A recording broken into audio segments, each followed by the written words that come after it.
Bonjour à tous et bienvenue pour ce nouveau test. Aujourd'hui on va parler des Sony version True Wireless, les X1000 WF-M3. Je n'ai pas le nom précis, je vous, de toute façon vous l'avez dans le titre, mais au titre c'est imprononçable et ce serait bien un jour qu'ils prennent un vrai nom pour ça. Mais au-delà de ça, donc je remercie le Café du Geek qui m'a permis de les avoir en test premièrement, donc ça c'est une chose importante et donc merci à eux. J'en ai d'ailleurs plein d'autres qui vont arriver en test grâce à eux aussi, donc à ne pas négliger sur les prochaines semaines, et il y aura aussi un top qui arrivera. Une autre petite chose, un concours est prévu en fin de vidéo, vous l'avez dans le titre, donc ce qui fait que je vous en parle en fin de vidéo, un concours intéressant puisque ça concerne le pari audio vidéo show pour gagner des places, ainsi qu'une paire d'écouteurs, et je serai plus complet à la fin de la vidéo.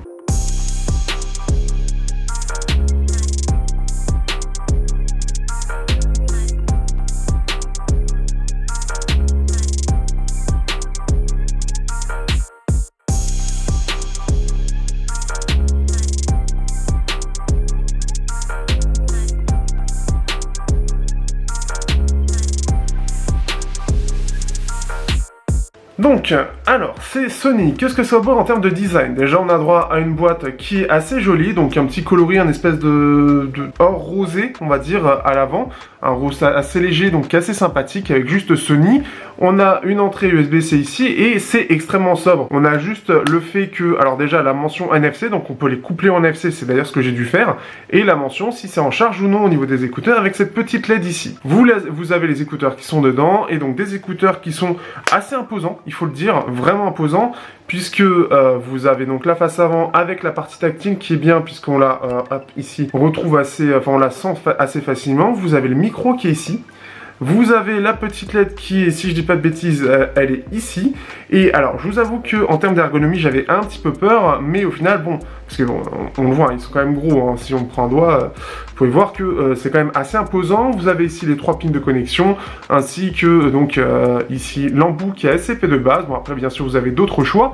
Et ce qui fait que pour aller enchaîner tout de suite, l'ergonomie, bah justement, j'avais un peu peur. Et au final, ça passe plutôt bien.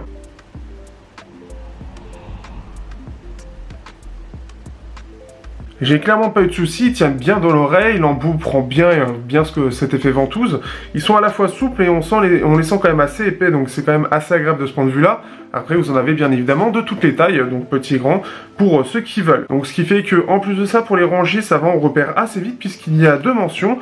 Alors le droit qui est en rouge, donc ça c'est une chose toute simple, mais ce qui fait que c'est bien mentionné aussi ici, donc ça permet de repérer assez facilement comment les ranger. Je vais les faire tomber, c'est autre chose, mais comment les ranger. Donc ça c'est une chose intéressante, ce qui fait qu'ils se rangent assez facilement, relativement facilement. C'est du True Wireless, il y a des choses qui me gênent un petit peu, mais c'est un côté plus subjectif. Au-delà de ça, la partie sonore, on est sur un son qui est un son qui est plutôt équilibré. Plutôt équilibré avec un côté assez prononcé au niveau des basses, je trouve. On a donc un seul driver qui est présent, et ce qui fait que le driver en lui-même, il est plutôt bon. Comparativement à ce que j'ai en termes d'intra, personnellement, le côté chinois, etc., ça va pas au-delà des 50 €. La bonne comparaison, c'est les Yinyu NY06, qui peuvent être aussi comparés aux BK's KB100, qui sont dans ces eaux-là en termes de prix. Ça correspond à ça. Forcément, on est lié à du True Wireless, donc forcément, c'est tout le reste qui compte, surtout qu'on est sur du premium, ça va être beaucoup plus les services qui vont être autour, qui vont jouer. Mais ça, on en reparlera juste après sur les fonctionnalités. Néanmoins, la qualité sonore par défaut, je la trouve plutôt sympathique.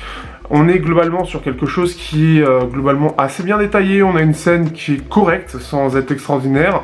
On a une basse qui est assez profonde, donc ça c'est quelque chose qui peut intéresser les gens. Donc qui est assez profonde, qui je trouve par défaut est un peu trop présent à mon sens. Il va prendre un petit peu sur les bas médiums. On a des bas médiums qui sont légèrement en retrait mais qui restent tout à fait corrects. Et des aigus qui ont tendance un petit peu à avoir un côté un petit peu légèrement agressif, un petit peu artificiel, notamment sur les fréquences avec la voix de Orelsan qui ressort assez...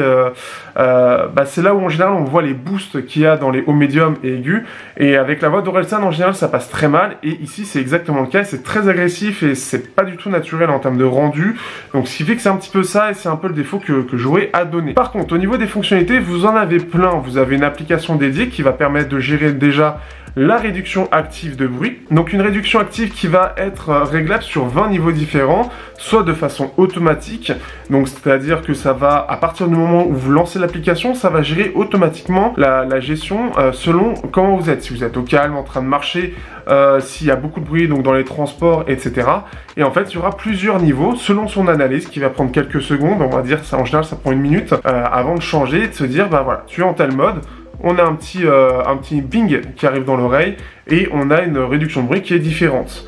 Donc ça, c'est quelque chose de sympathique. La réduction de bruit au maximum, on va être très clair par rapport à ce que je connais encore une fois, donc les intras, notamment KZ, etc. Et j'ai comparé notamment au niveau des CCA C16, on est sur quelque chose d'équivalent. Donc la réduction de bruit n'apporte pas plus.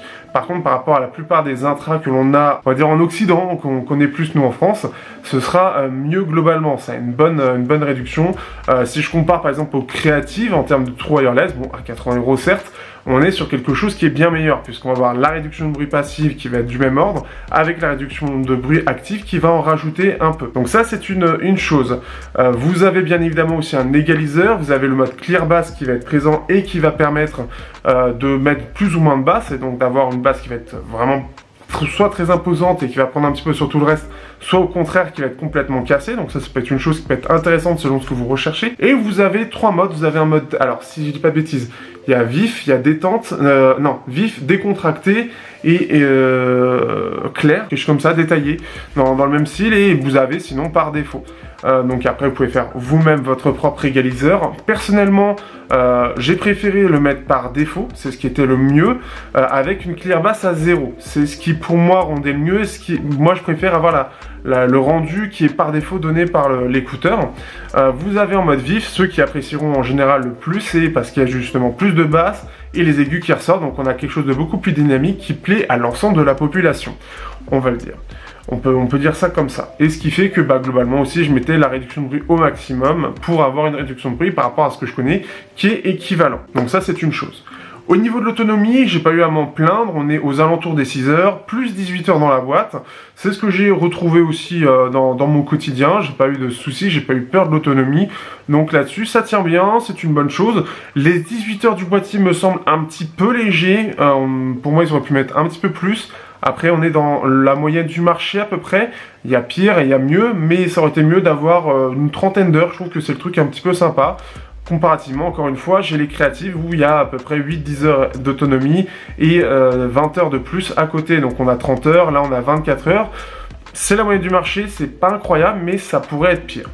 Globalement, qu'est-ce que j'ai pensé de ces intras? Il faudra que je compare notamment au Sennheiser Momentum True Wireless, qui sont ses concurrents directs, mais je trouve que le son est plutôt pas mal. Personnellement, par rapport à mes exigences à l'heure actuelle, je le trouve pas assez bon. Pour moi, c'est pas quelque chose qu'on pourrait considérer en tout cas comme audiophile, mais pour ceux qui ont des exigences en termes de qualité sonore et de réduction de bruit globale, il est vrai que de toute façon, ça passera pour une majorité de gens. Aujourd'hui, le True Wireless, c'est quelque chose qui reste, comment dire, compliqué pour avoir une bonne qualité sonore. On est sur une bonne qualité sonore pour du True Wireless, mais forcément limité par tout ce qui est autour, la qualité du boîtier, la qualité de connexion, la qualité des intras, tout ce qui est service supplémentaire, donc l'application, la gestion de la réduction de bruit, etc. Donc on est sur un son qui ne sera pas la priorité, qui sera sur un ensemble de choses, qui sera partagé avec tout un ensemble de fonctions et de développement à part, comme par exemple le boîtier, etc. Qui fait que le son n'est pas, à mon sens, par rapport à du filaire extraordinaire, mais tout à fait correct. Si vous cherchez absolument du True Wireless de qualité, clairement après il reste très appréciable. Donc après, c'est à vous de voir selon ce que vous cherchez. Bien évidemment, à 250 € pour l'instant, j'ai pas eu la possibilité d'en tester beaucoup. Il faudra que je vois face au JBL et face donc au Sennheiser et face à d'autres qui sont dans le même prix. Je vous dirai ça plus exactement quand le top arrivera et j'espère que j'aurai les Sennheiser entre temps. Donc ce sera, je l'espère, quelque chose d'assez agréable. Néanmoins, voilà, vous avez mon avis sur les Sony. Les Sony des intras qui sont tout de même bien sympas, qui sont agréables à utiliser, qui sont confortables et qui permettent tout à fait de les utiliser dans les transports. Pour terminer la vidéo, sachez qu'il y a un concours pour gagner, alors 10 places pour le Paris Audio Vidéo Show, je vais y arriver, qui se déroule le 19 et 20 le 19 et 20 octobre, là, donc c'est ce week-end, ce qui fait que vous pouvez participer et je ferai le tirage au sort jeudi pour que vous puissiez avoir les places le plus rapidement possible, qui correspond en fait donc à un bon de réduction de 10 €. Vous avez le droit aussi, pour le premier que j'aurai pour cette place-là, Vous aurez droit aussi à une paire d'écouteurs des Ellipson In-Ear numéro 1 d'une valeur de 60 € qui vous est fournie donc par